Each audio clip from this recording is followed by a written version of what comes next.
All right, make sure this recording starts before we do anything. Okay, looks like it's starting. So I want to welcome everyone for coming today to this fermentation class with Renee from Organic Stepping Stones. We have a large group, it looks like today, and she feels comfortable with you asking questions throughout. But as we do have a fairly large group, it may be better if you want to type your question into the chat box, and either me or Munib, our IT guy, that's my name, will make sure that that question gets asked at some point. But obviously, if it's something super pressing and it needs to be asked immediately, you know, you can feel free and unmute yourself to ask a question. If it does get a little overwhelming with people unmuting themselves, we may just require the chat box. But otherwise, if you're not trying to ask a question, please remain muted so that we can hear Renee to the best of our ability. And other than that, I will let Renee introduce herself to the rest of you. And all right, go on, Renee. Welcome. All right, welcome everybody, and I want to thank the Northville Library for hosting this night and appreciate that, and again appreciate you guys taking the time out of your schedule to be part of this, and that you're taking an active role in your health, which is so important always, but especially in the season that we're in right now. She did mention my name is Renee Pocoy, and I am with Organic Stepping Stones, which is a website my son, daughter, and I started along with the Facebook page. And just a quick little why I even started the journey, so you can kind of see if you fall into that same kind of category, was there were some immediate family members and then siblings and other things that were starting to come down with a lot of really serious issues. And a lot of them were autoimmune related. And I'm thinking, Mom taught us a little bit of protein, some salad, a cooked vegetable, a little side. And so we all ate pretty good. We didn't do a lot of fast food, and, you know, and even some issues in my own family. And I'm like, what's going on? And at that point, I started realizing food isn't necessarily just food.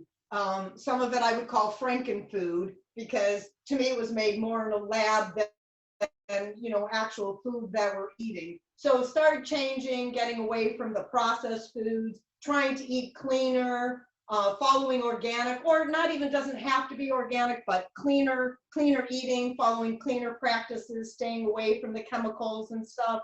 And then I got into fermentation, and I was part of the leadership team for Healthy Traditions Network, which is part of Weston A. Price, which is all about nutrient dense eating, you know, and eating foods and preparing foods properly so our system can tolerate them. And what I mean by that, a quick example of that is when we eat bread, when it is just bread, yeast bread, there's like what's called phytic acid in it because the grain hasn't been properly prepared. And so that'll have issues and run havoc with our gut. And so by eating like a true sourdough bread, which sometimes I make, but usually I end up buying out from a bakery because there's this thing called Life and I can't do it all. It's properly preparing the grain so we don't have that issue. So there's actually a lot of people that eating wheat is an issue, but if you're actually eating a sourdough bread, a true culture, oftentimes your body will tolerate that. And that's another thing, is simply listening to our body. When you consume something, how do you feel? You know, do you feel good and energetic, or do you feel sluggish? And it's really important to do that. I've also gotten into essential oils, which is my wellness cabinet. And I truly believe through food and exercise, proper sleep, you know, maintaining stress, that we can be healthier and we can feel healthier. I am not anti-medical at all. I'm actually very grateful. My youngest was born with a complete cleft lip and palate, has had 6 surgeries, has having another one at the end of the month. I'm very grateful for them. But I also believe with my whole heart, we need to take responsibility. We can't eat garbage and then go to the doctor and say, hey, can I have a pill? I mean, you can do that, but I don't know that that's really going to take care of the issue. And so fermentation has been around for thousands of years. This is not anything new. it used to be a means of preservation. Fall would be coming, there was not refrigeration. How do we preserve this food? And that's when you would have those giant crocks that you would have sauerkraut mixed with all kind of other vegetables. And actually there is more nutrition and vitamins in fermented cabbage than there is in regular cabbage. There is more vitamin C in a fermented cabbage. I don't know if any of you are familiar with Dr. Marcola. He's a fabulous guy. He's a doctor who's really gotten into the holistic. He is so into fermentation. He actually has a staff member that makes ferments at the beginning of the week. So at lunchtime, everybody can have some of that. So why should we even do ferments? What does it do for us? It actually does many things. One, it helps to break down the food that we're eating, and it makes everything more bioavailable. You could be eating right now the healthiest diet that there is, but your gut flora is all off and your body isn't even able to absorb all of those nutrients. So it helps to break things down. It helps to detoxify and eliminate stuff. So it's a crucial piece, and it doesn't mean that you have to sit down with a giant bowl of sauerkraut and eat it for benefit. Actually, we're just doing a little bit of a condiment. You know, have a little bit with your meals. Like when I make sandwiches, everybody's like, Renee, you make the best sandwiches. Yeah, they don't all know I sprinkle on a little bit of my usually sauerkraut or some other type of ferment, not so it's so overwhelming and dominant, but yet that it's there, it's adding flavor, it's helping digest. And why is the gut so important? 70 to 80% of our immune system is gut related. Healthy gut, healthy body. We have over 2.5 pounds of live microbes. The question is, are they the good ones or the not so good? And a lot of times we have to reestablish that. There are times, like my daughter with her upcoming surgery, I know she's going to be on antibiotics afterwards, just because that whole facial, mouth, nose, and everything, and that's okay. But taking the antibiotics is similar to, you have this beautiful, lush forest. A fire comes through, annihilates it all, and we are left with nothing. That's what antibiotics do. That's what steroids do. That's what some birth control does. And so we have to bring those back in. And you could do it by adding probiotics. It has to be a decent one. But an even better way is to bring in fermented foods and beverages. And one thing that Dr. Mercola also did, he wanted to know the scientific value of a jar of fermented sauerkraut. He's like, really, how good is it? I want to know. So he sent it to the lab, and they found out that 1 jar of fermented sauerkraut was equivalent to 8 bottles of high-end probiotics. So you're talking $50 plus per bottle compared to maybe a $3 jar of sauerkraut. You know, that's huge. It's natural. It's getting back to, you know, foods. And some people say, but Renee, how safe is fermentation compared to eating raw vegetables or canning? Actually, fermentation is safer because it gets rid of bad stuff. The salt helps to get rid of the oxygen, to get rid of the bad bacteria, and brings the good bacteria in. And oftentimes people will say, I think you just added vinegar. And I'm like, no, that's the natural process of fermentation. So it's really important to get some in. I will also say we have the vagus nerve connected from the gut to the brain. And sometimes we get foggy or you can't focus and aren't thinking. And a lot of it is really gut related. So you take care of that leaky gut. You bring in the good bacteria, and you will be amazed. It can help with weight. It can help with inflammation. It can help with focus. When we don't bring these things in and we're not taking probiotics, a lot of times the first thing that's going to start happening is we're going to have I just lost my thought there. The thyroid and all autoimmune disease, and it's often the thyroid that starts. And that was one thing in my family. I'm like, what's going on? All these people with thyroid issues and all these other autoimmune, and I was blown away and I was heartbroken and thinking there has to be something that we can do. And so ferment does that. I will also say you always want to ferment in glass and not plastic, because not only when we're fermenting, It's pulling stuff out when we eat, so it'll pull stuff out of your body. If you ferment in plastic, it's pulling those toxins out. You don't want to do that. You know, glass is really important, so always use glass. So let's get started because this is super easy and super fun. And when you guys say, that's all there is to it, I can do it. And you can. Rachel and I, my friend, we used to teach classes all the time. We would do even elementary schools. The kids would have a riot making it. Then they would leave it in the cafeteria and they would get to watch these things bubble and what they were doing. And then they were thrilled to make it part of their meal because they made it and they were part of the process. We're going to start with brining. And brining is simply vegetables in a brine. And our standard brine is super easy. We're going to do a quart of water and we're going to do a tablespoon of salt. And whenever I'm referencing salt, I'm referencing Celtic sea salt. I'm just going to put that there so you guys could see that. It's really important. I am not talking white iodized salt. That is toxic. That is poisonous. We don't want to do it. It has been bleached. It has been stripped of minerals, and you're going to wreak havoc with your system by using a white iodized salt. So this salt actually, in color-wise, is, I don't know if you can actually see that or not, it's actually a gray color.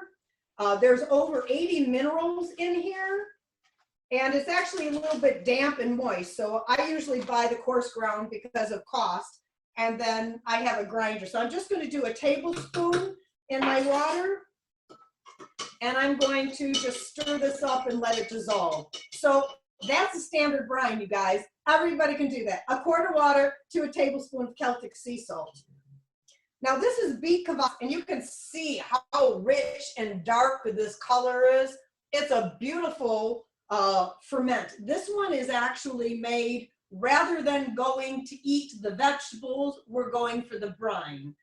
It's a great for a blood tonic for your blood. It's great for your liver. So this one is one that I love, and I like to do a shot or two in a day. It's a fabulous drink. So all I'm going to do is, I have a glass container, and I use mason jars. You can use whatever kind you want. And I'm simply just chunked up beets. This one I'm going to make plain and show you how simple it is. But normally, because I'm trying to get my son to drink more of it, normally I like to add a cut up clove of garlic. I will add a little bit of onion, sometimes a piece or two of jalapeno pepper, and if I really want to get crazy, horseradish root.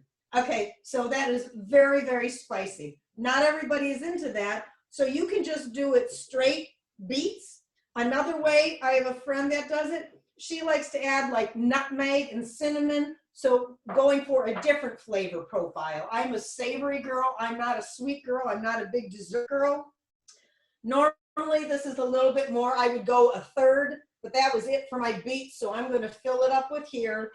And then all I'm going to do, sorry about that stirring, I'm just going to pour the salted water over here. I'm going to leave a 1-inch head space on this, though this isn't really one that does a whole lot of expansion. And I want to just show you the color on these two. You can see how this one is clear and pink and a little bit from the beets. This one has been fermenting for about 4 or 5 days. Actually, might be a week because I start drinking out of this one. It's been in the refrigerator. Sally Fallon, who I also learned a lot from Weston A. Price. If I could only get one book, that would be a cookbook, a ferment book, an explanation book. It would be this one. I don't know if your library has it. Mine does because I've taught classes there. It's a fabulous book, and what I love about this, it's Nourishing Traditions from Sally Fallon and Mary Ng, is that it explains why we do things. So the preface of each section, like there'll be a section on properly preparing flours, like I talked with, and why you can make like a yogurt dough and you set it on the counter overnight for 24 hours. And what happens to the body when we do or don't do that. It's a really good reference book. There's lots of recipes in there. It's just a great explanation. So I've done this, and in her book, she says let it ferment on the counter for 3 days. Personally, I don't think that's long enough to me at 3 days. It's still quite salty tasting.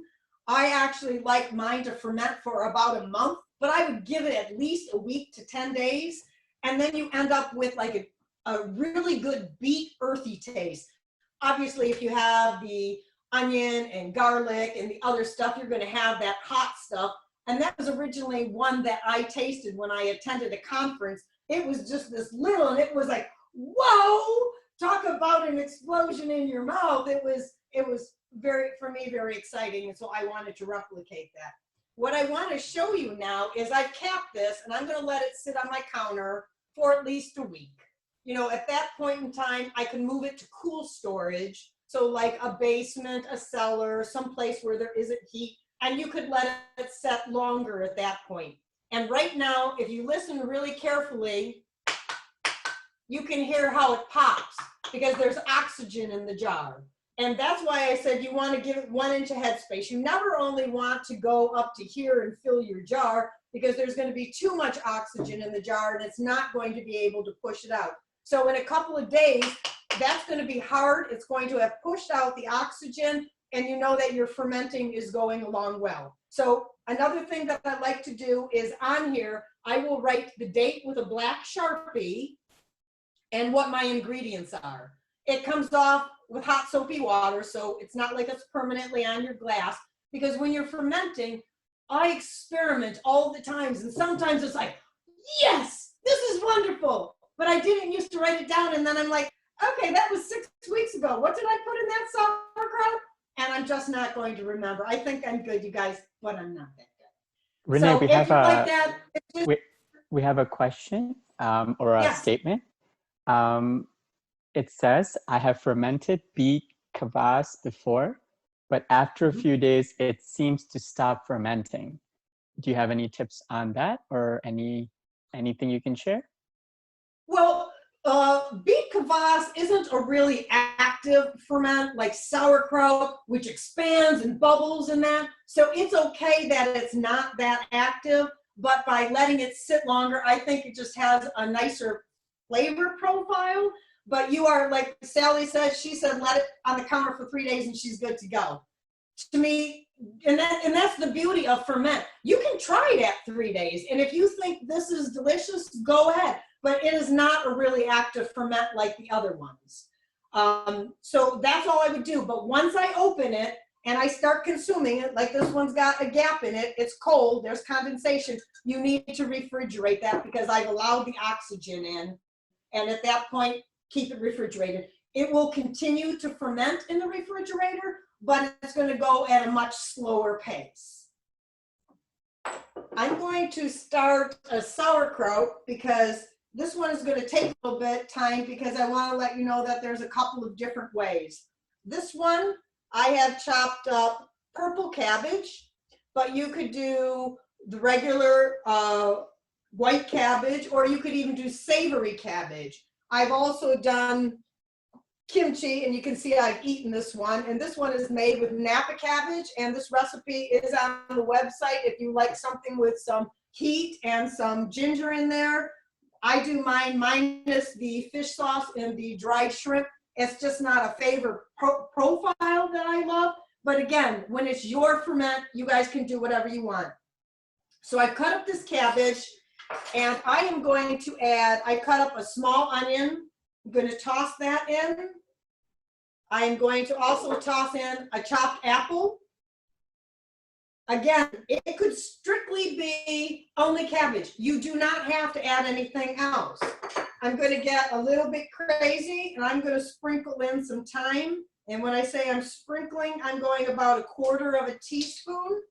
I'm also, since purple is already going to dye my hands, actually I have gloves, turn my fingers purple. I like a little bit of turmeric sometimes, and that also is a nice pretty yellow on your hands. So I'm going to add some turmeric, but whenever you're doing turmeric, you always want to add a little black pepper. Turmeric and black pepper go good together because the black pepper helps you absorb the turmeric.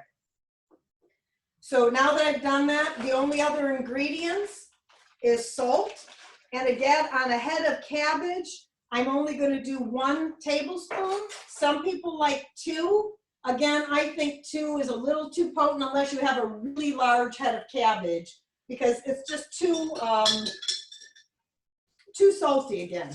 So we can do this one of 3 ways. I've added the salt. I'm just tossing the ingredients in the bowl, mixing the salt in, and I can set this on the side and the salt will start to break this down on its own. The other option is I have kraut pounders. And again, you don't have to buy kraut pounders. In the beginning, I didn't have that. That you can actually take and pound on the cabbage. And right now, the cabbage is really dry. If I try to squeeze it, there isn't going to be any juices coming out. The other way that you can get in with your hands, which I will do in a little while, is actually go and you kind of massage the cabbage to help work that salt in to start breaking it down. So when I'm making sauerkraut, I'm not adding any brine or water to my jar. I'm letting strictly the cabbage make the liquid in here. So again, another favorite of mine, and I believe it is on the website, is using the regular white cabbage, a daikon radish, an apple, onion, and carrot. And my friend's like, Renee, this is so amazing. How did you come up with it? I said, that's what I had in my kitchen. She's like, really? I'm like, sometimes you just have to experiment. And I will say most of the time, ferments come out really good. I found out I do not like Brussels sprouts fermented.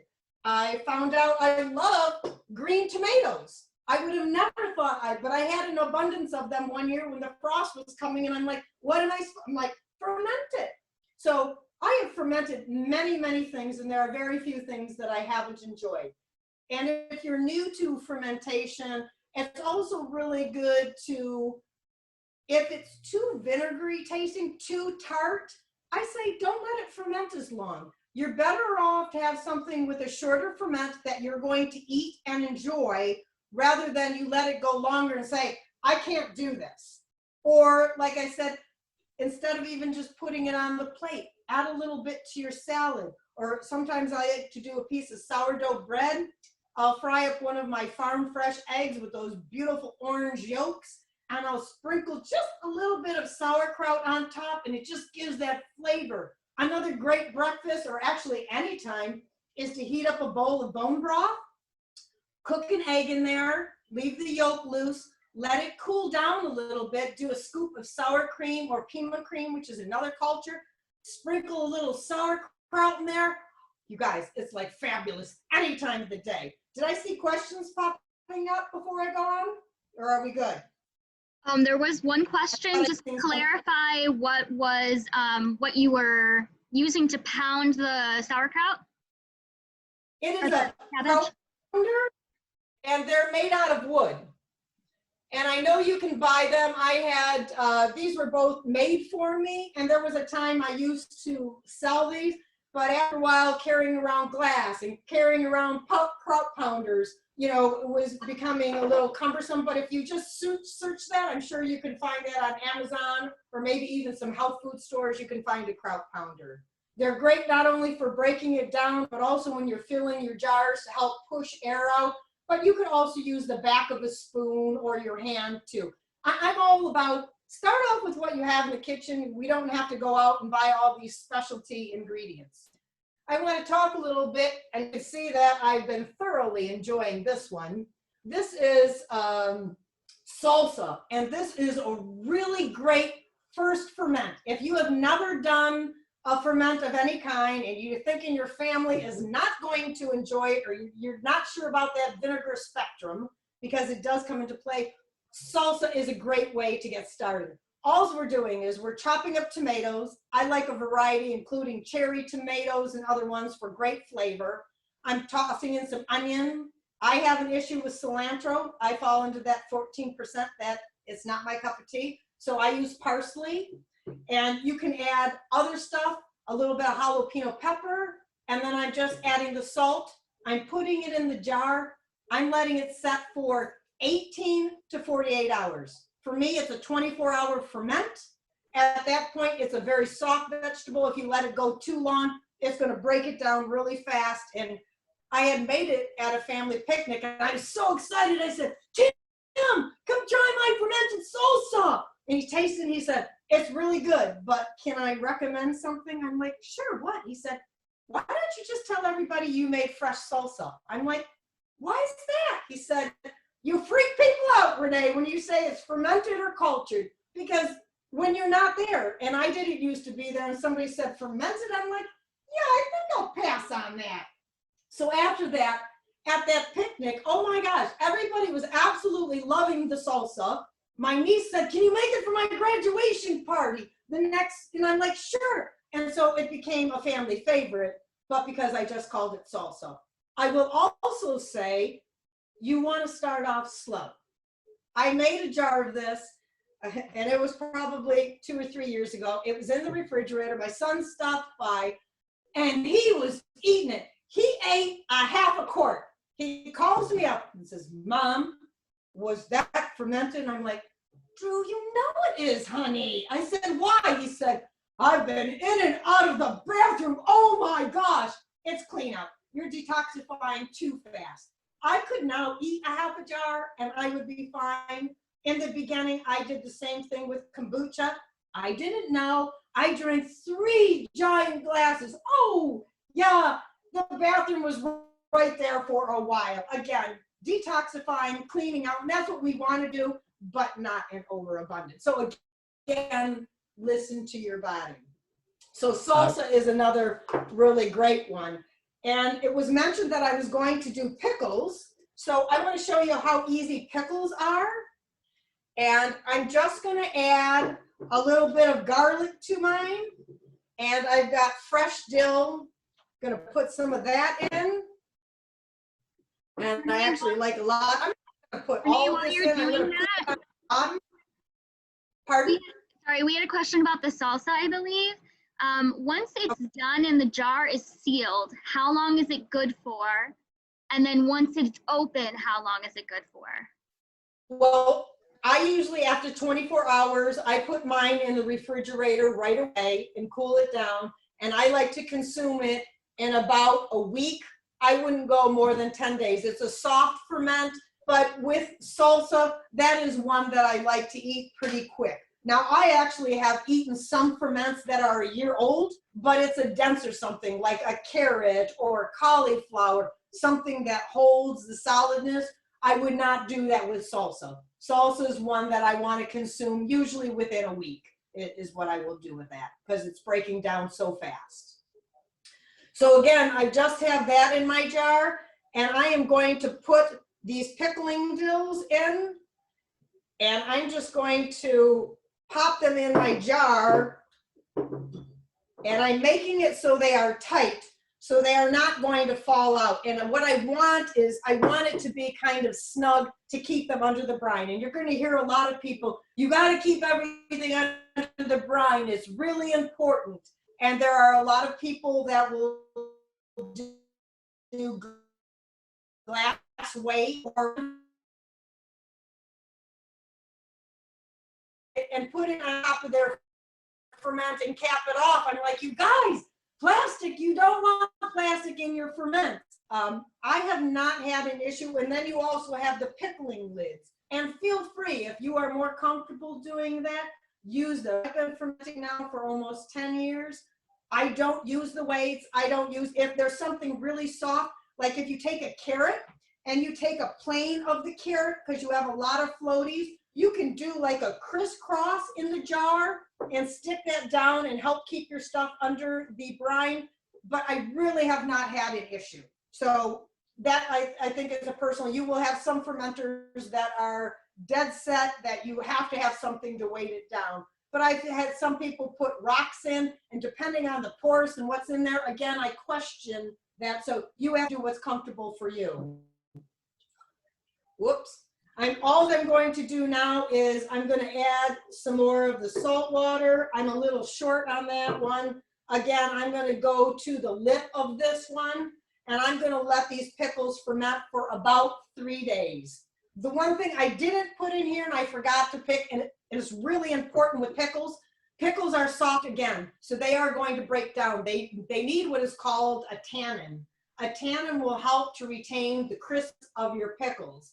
And the way you can get tannin in your ferment is I was going to go out and pick some raspberry leaves. You can pick raspberry leaves, blackberry leaves, grape leaves. You can use oak leaves, but you have to watch the quantity because the amount of tannins in oak leaves are really potent and could lead your pickles to be a little bit bitter. Because in the beginning, I made 1 jar and they were so delicious. I made like 5 more jars and didn't know I needed tannin, and my pickles actually went to mush. So the tannin will help to retain the crispness. And some people are like, well, how do I know if it's done? Well, you're going to see that how this is all bright green in my jar. I want to show you some, I thought I brought it out here. Oh, jalapeno peppers, which are also normally bright green. You can see how the water, the brine has become cloudy, and the vegetables have turned more of an olive green. That's the natural fermentation process going on. So again, it depends how you like your pickles. So in about 3 days, 4 days, I would probably think about maybe opening it. And I could even cut off a piece to see, have my flavors penetrate, do I like it?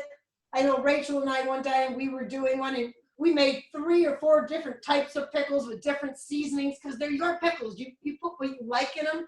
And we're sitting there and we're eating and I'm like, oh, I guess they're ready because we can't stop eating these things. So you can leave them whole. You can cut them, slice them. You can also do zucchini. And you can have a zucchini pickle the same way. And that comes out really good because in the summertime, sometimes we end up with a lot of zucchini. You could do that. Another really great pickly thing is dilly green beans. The recipe is also on the website. It's doing the exact same thing. And I lay the jar on the side and I stuff all of the green beans in so it's a nice tight fit again. And that's a little bit harder. So I'll let the green beans go about a week and you crunch into it and you think you're eating a pickle, but it's a green bean.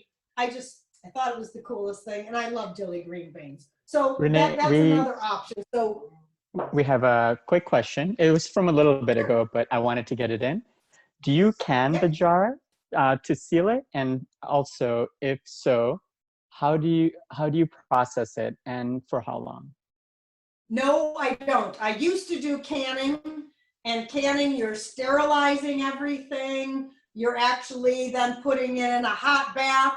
If I can a ferment, I'm killing all of the live microbes and there's no point of doing the fermentation process. If you want to can for preservation, you could do that, but that is a completely different process than fermentation. So they are different. The only thing I can now is occasionally I will make Concord grape jam if I feel up to it in the summertime. Once a year, maybe. Every other year, okay. So yeah, different process. It's not the same thing. And on this, I'm going to do, I didn't mention it, but we can do, let me just check my time here. Is anybody interested in learning about kombucha at all? Any hands or waves? Yes, no? Yes, we did have people requesting that, so. Okay, great. I will talk a little bit about kombucha. And again, like I said, I like to write the dates on. I write the date and I write the letter of the T on my kombucha. And I wanted you to see, I'm just going to walk around for a better shot so you can actually see how the scobies are layered. And then I want to actually pull one out so you could see they kind of come out like pancakes, the SCOBY.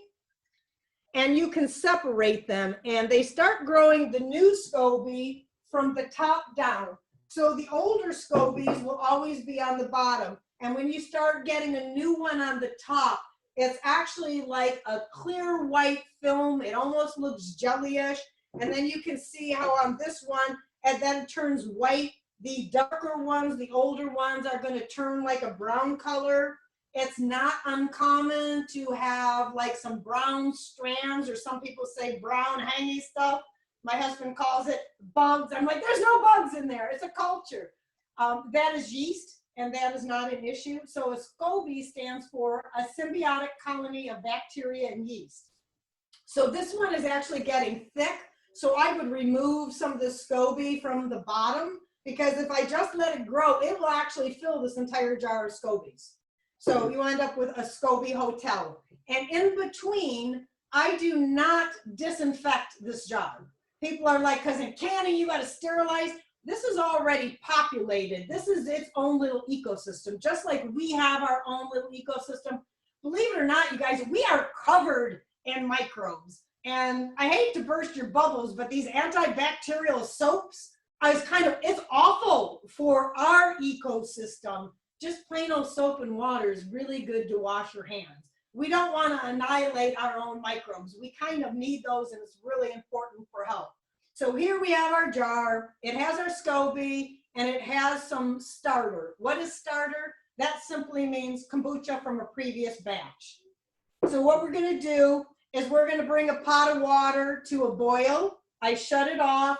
I add 1 cup of organic sugar, and I don't know if you can quite tell. This is kind of beigey yellow looking. Again, it's organic. It has not been bleached. That white sugar that you see, that's going through a bleaching process. We don't need to do that to our food. Again, getting back to natural stuff. So I'm going to add 1 cup of organic sugar, and I'm adding 2 tablespoons of an organic tea.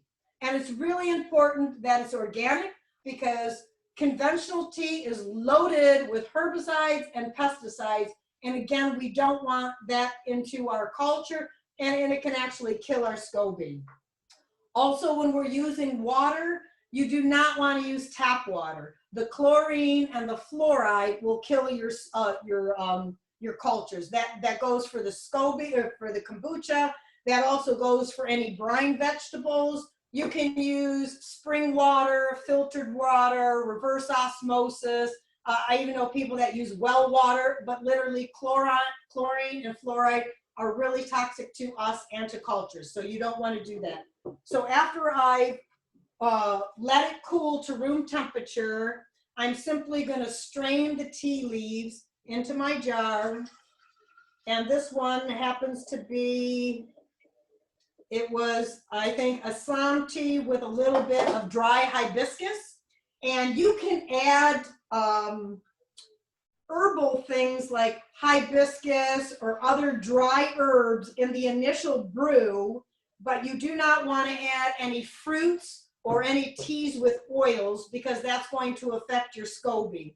You can strictly just do the tea and nothing else, and you will end up with kombucha. By changing the type of tea, like you could use Assam, you could use Darjeeling, you could use English breakfast, you could use jasmine, which is a green tea. Just from changing the tea completely changes the flavor of the kombucha. Again, I'm only adding the water back into this pot because I want to get all the flavoring and all of the sugar from my tea leaves here. And on this culture, I'm only going until the shoulder of the jar. You do not want to go to the top. If you go to the top, your SCOBY is going to be like crawling out. I couldn't figure out why my cloth was wet and my counter, it literally bubbled out, and it was like a creature feature coming out of the jar. That's all I'm doing. I'm going to take them, and I just have an old dish towel and a rubber band, which my rubber band was here. I don't know, must have went somewhere. Oh, here it is. I'm just putting this on top, and I'm going to let it sit. Now, temperature does play a role in both kombucha, sauerkraut, and all of that. So if right now in these 90-degree temperatures, if you do not have air in your house, you are going to decrease the time of your fermentation because it's going to take off because of the temperature. Ideally, around 72 degrees-ish, give or take, is kind of a good temperature. I would even go 68 to 78, 68, you're getting a little cooler. It might take a little bit longer.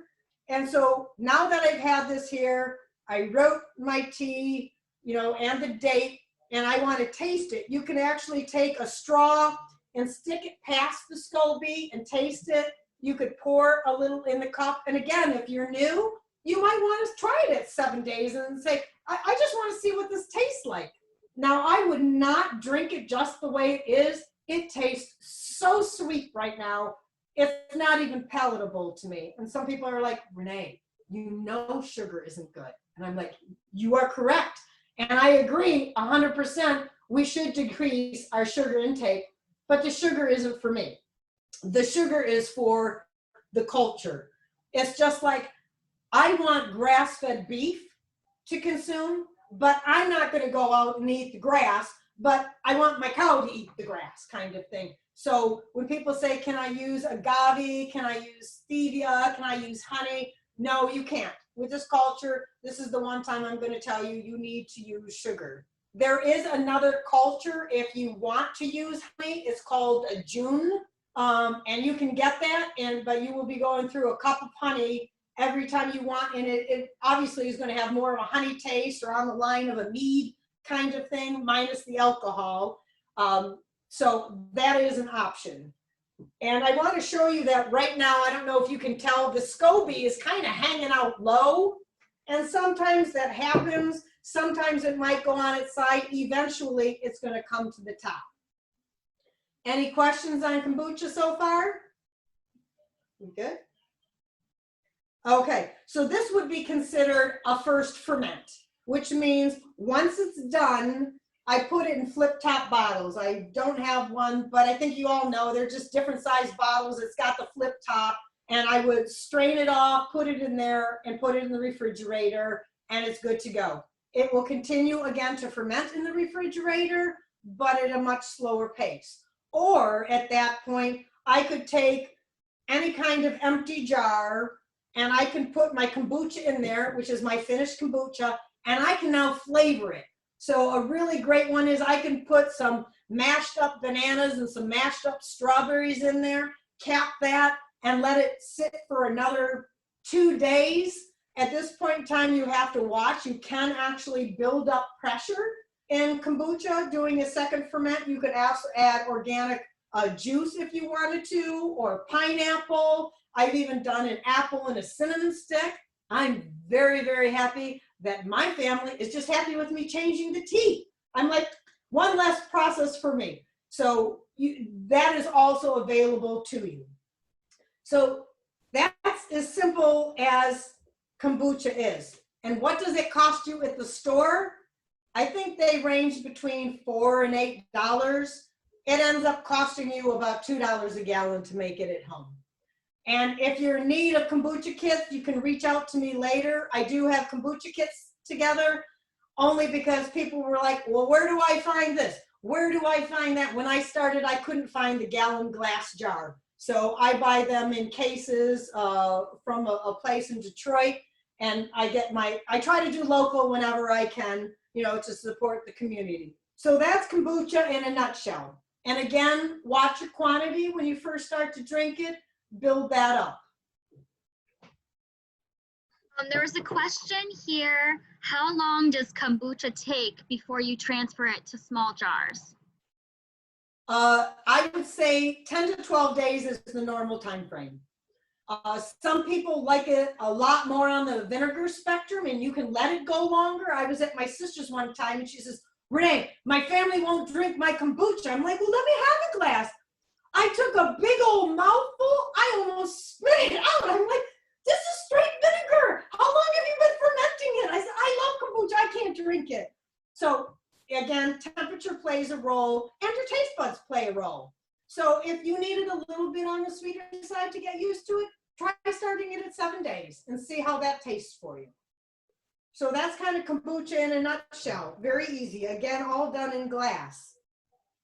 Let's see, what else did I have here that I wanted to show you? Oh, I've also on the website, and I did this in the last class, and you can tell that I've already been into this jar, fermented ketchup and fermented mustard. Again, very easy things to do.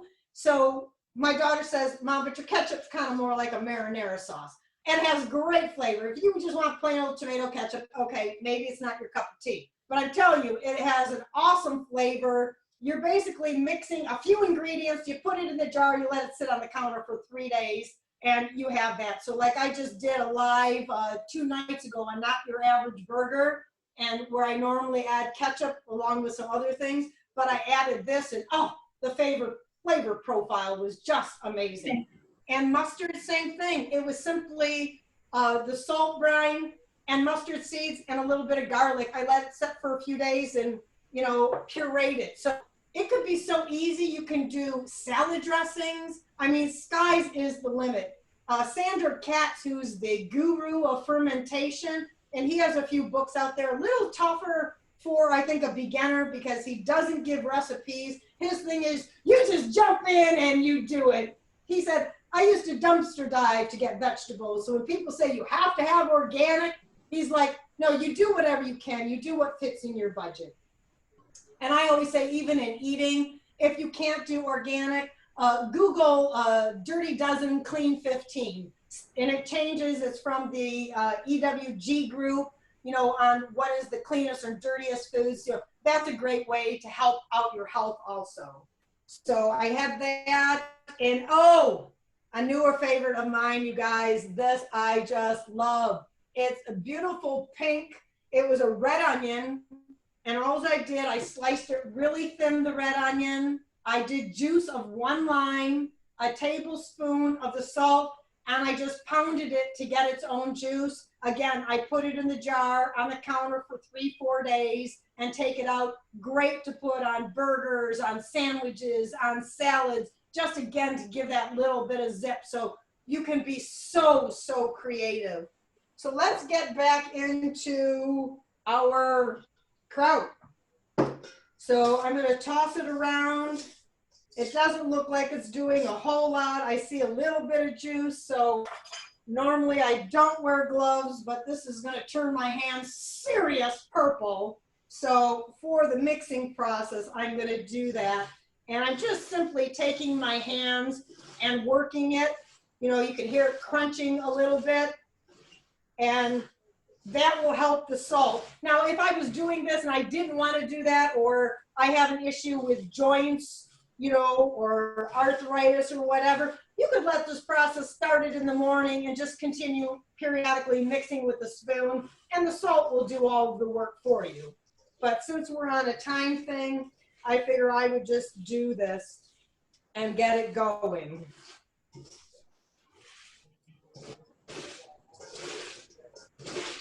So I also do, if anybody is interested why I'm working this, the first Tuesday of every month, I do a live on Facebook.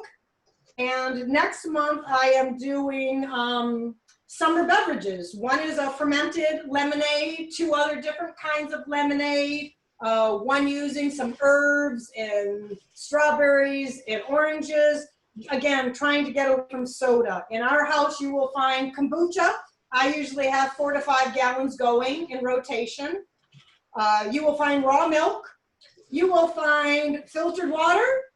And that's about it. And I do occasionally make ginger soda.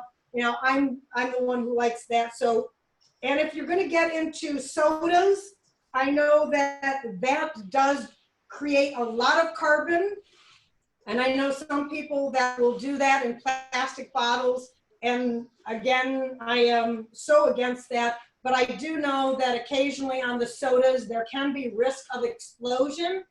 So my suggestion, if you want to get into ginger soda or strawberry soda or any of those sodas that you can make, when you're fermenting them, if you simply put your cap jars in a cooler, and then if there's an issue, if there is an explosion, which I have never had, it's contained and you have it in there. I will say the first time I made a strawberry soda, I did not realize how quickly the strawberries fermented.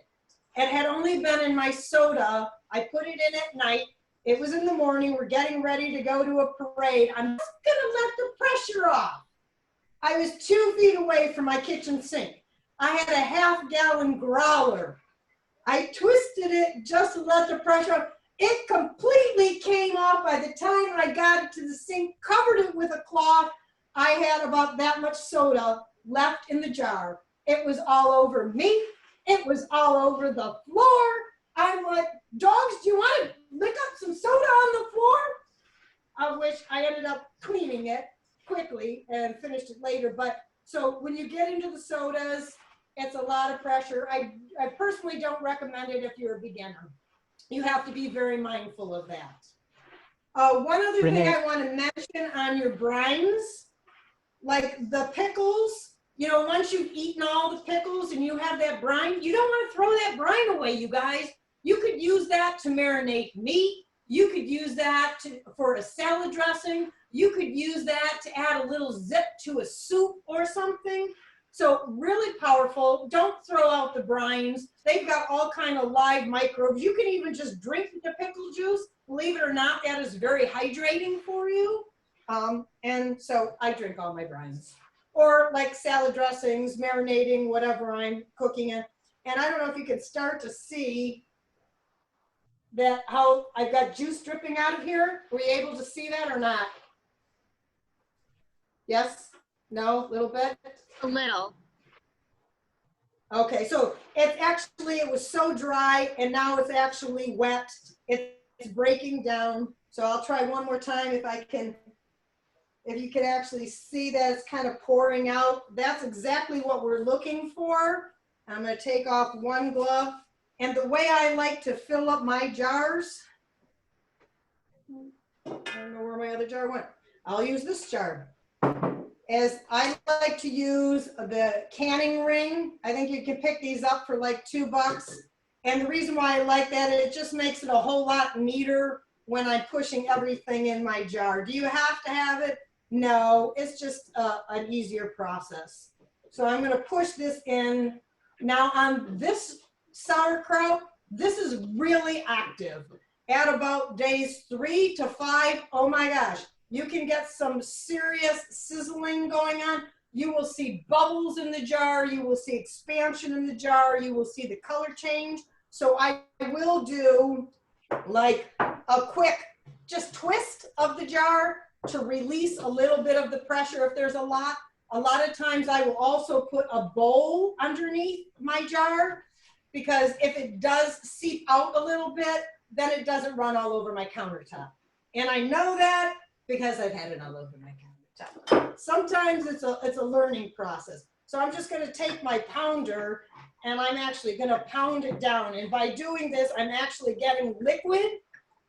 But because of this, it's going to have expansion. So I still need a little bit more than that. But again, it will expand within a couple of days. Let me see how that looks. And I know it's hard to see, but there's actually liquid that's coming up from the cabbage. So at that point in time. Sorry, there's a question from a ways back about the kombucha. Is there somewhere in particular you buy your SCOBY from? Anywhere locally that you prefer getting it from? Well, I've had SCOBYs going for years. So if you wanted to get just a SCOBY and not a kit, reach out to me and I'd be more than happy to help you out, because I am local and we could do pork strop if you want or something. So I could help you out with that, because I know that you can order them online, but you don't always know, is the person using organic ingredients and stuff like that. And I know a lot of people actually will ship in plastic again. And I just don't think that that's a good process. Now, I do know that like on some of these sauerkrauts and that, you can actually buy some at the store. I think one is called, is it Bubby's? And then the other one, I'm drawing a blank. And you will find that in the refrigerated section of some health food stores or some high-end grocery stores. But I will tell you that if you're buying a quart-sized jar of sauerkraut, they're ranging anywhere between $10 and $15 for a quart. So again, you see that it didn't require that much effort on my part. And then again, I'm just going to cap that and I'm going to let it go. I will also mention when I did the kimchi at day 3, I had a lot of pressure going. And when I tried to release it, I was losing a lot of juices and I didn't want to lose all the juices. So I never let all the pressure off. I simply put it in the refrigerator. That cooled it down. That really stopped it. So when I went to open up the jar, I was able to open it that way. So that is something else you can do if you think your stuff is too active and you want to start eating it or you can't get it open. And that's all that is to that. Now I have left, you can see that is a fair amount of room in this jar. but by day 3, it is going to be up to the 1 inch, if not more than that. So we need to leave a little bit of headspace on the sauerkraut. Are there any other questions? Is there anything that you guys wanted to hear about, since we're getting close, that I didn't share that is important to you? Because if I can answer, I will. I don't know everything there is to know, but I do know a fair amount about fermentation. I have a question. Sometimes I've made some ferment, left it on the counter for a few days, and then it'll stop fermenting. Is that a sign I should refrigerate it? Like what type of referencing? Well, okay, sauerkraut, cabbage, sometimes I'll leave it on 3, 5, 6 days. You know, if the fermenting slows down, is that time, if the bubbles slow down, is that time to refrigerate it? Not necessarily. With sauerkraut, I kind of think that you don't get all the flavor profiles until you're almost, I like to let it go about 6 weeks. Okay. Now, at that point in time, maybe after a week, I will remove it off of my kitchen counter because I don't want to cover it with jars all the time. So I will move it to a cool area and let it go that way and let it ferment a little bit longer. Okay, thank you. The one thing I didn't mention that I wanted to is when you're also doing the brine vegetable with, oh, I thought I was hearing a question. Occasionally you might end up with a white film on top. That is called a cam yeast. You can consume it if you like. It is not harmful. I don't like it. It gives it a weird cheesy taste. So I personally will discard that. I've only had that happen to me 4 times. And each time it's happened to me, it's been on my beet kvass. So one time recently, but I knew there was something strange because I did 3 jars and they were all starting to turn this pretty purple color, and one had a brown hue to it. And I'm like, what's different with the 1 jar? And then I noticed it had the canned yeast and stuff, and so I discarded that. I don't know what I did different with 1 out of the 3 jars.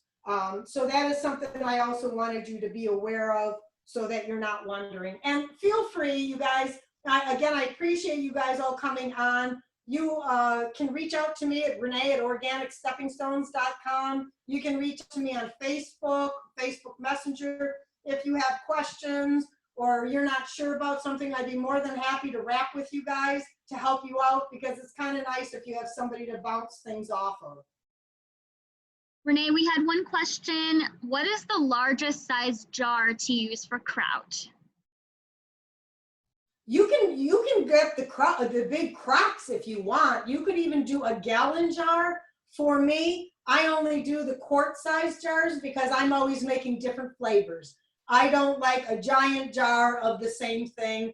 I like variety. So that is, again, a personal preference. I have never used the large crocks, but I know some people that do and they love those. Again, I'm looking for variety. So most of my ferments are done in quart-sized jars and in pint-sized mason jars. So it really is up to the individual. If you want to do one big batch, by all means, get yourself a nice crock.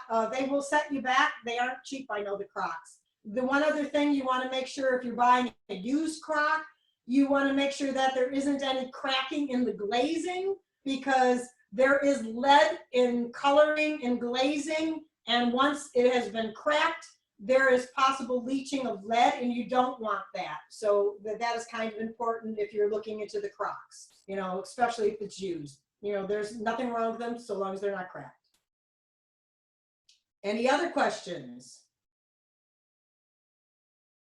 Oh, you guys are a quiet group, man. I'm used to being bam, bam, bam, but that's okay. That means I covered it all. So, I have a question. If you can you hear me? Sure. I have done some canning. I was the one that asked about the canning because I cut the cabbage up and let it ferment to 6 to 8 weeks and then just seal the cabbage. But I was interested in some of the other things you were talking about.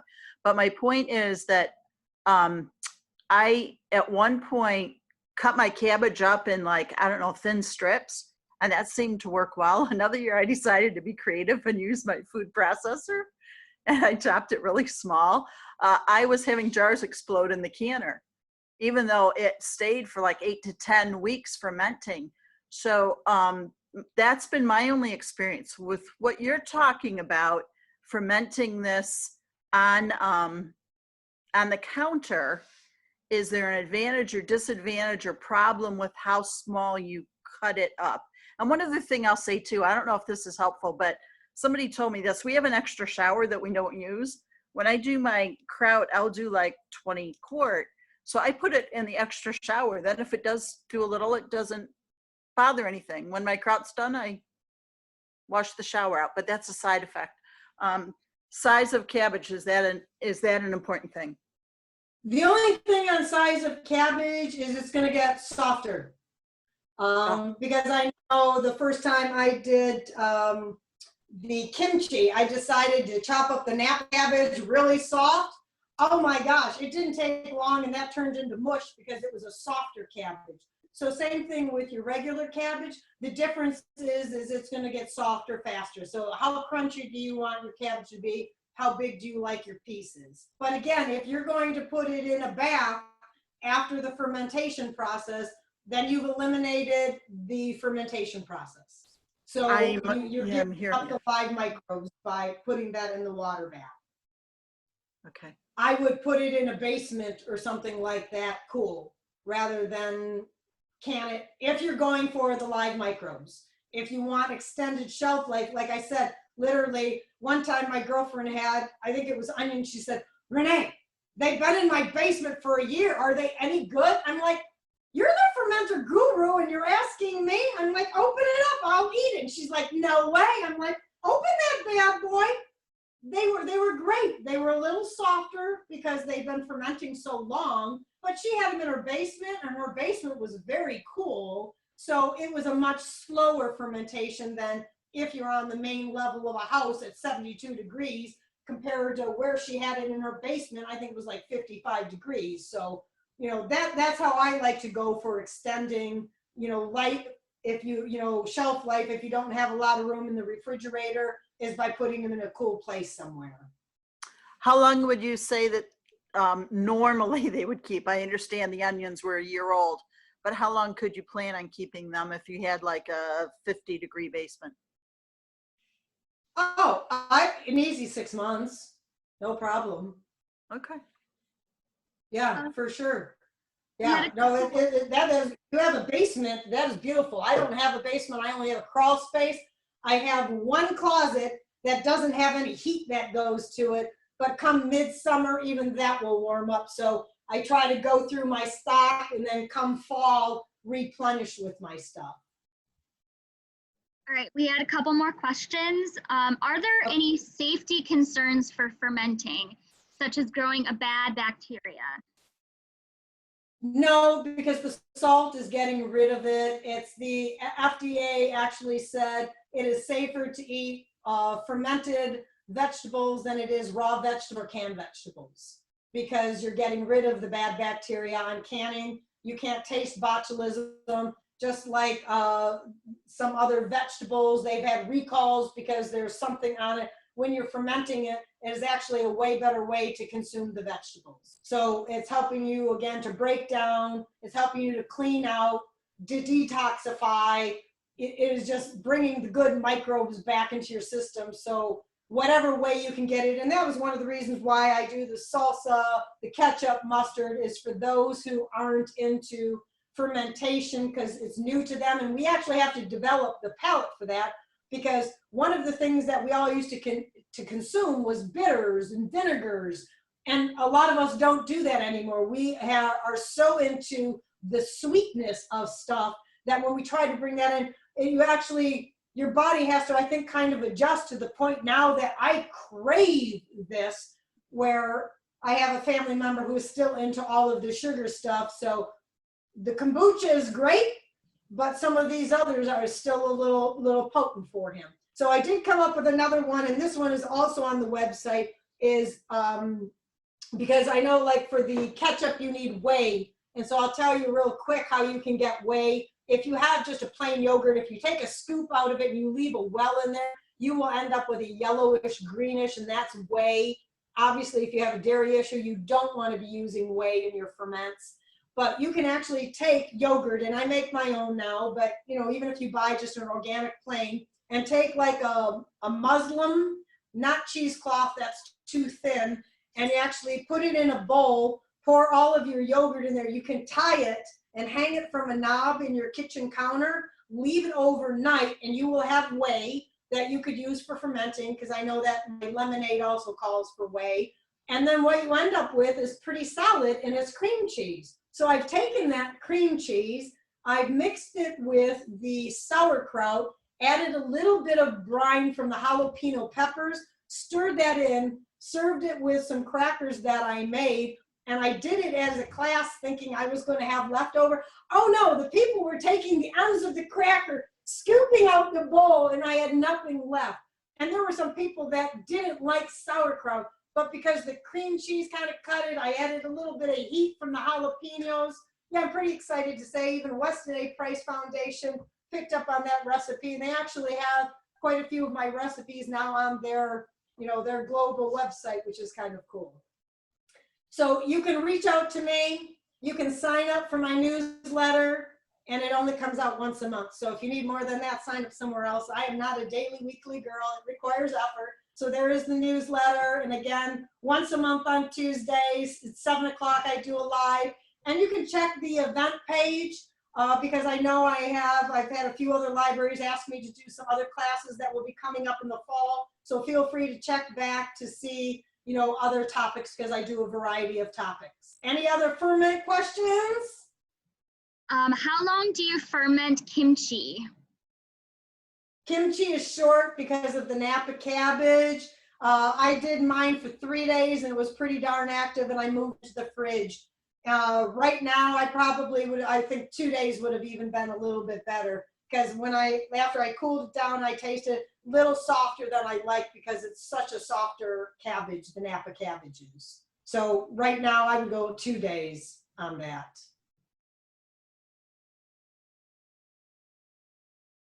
Well, if we're all set, I want to again thank the Northville Library for having this. I want to thank all of you. And again, I'm here. Please reach out with your questions. I appreciate all of you guys tuning in. And if you could do me a favor, let me know what some of your favorites are, because I would love to hear, because you guys are going to come up with some cool creations. I want to hear about that. And then the other thing is, share this with your friends. So if you start making salsa and sauerkraut and it's really good, share it with your friends, pass this along, help them out, because it's all about community. So I'm here helping you guys, pass it along, and let's continue this and help each other out.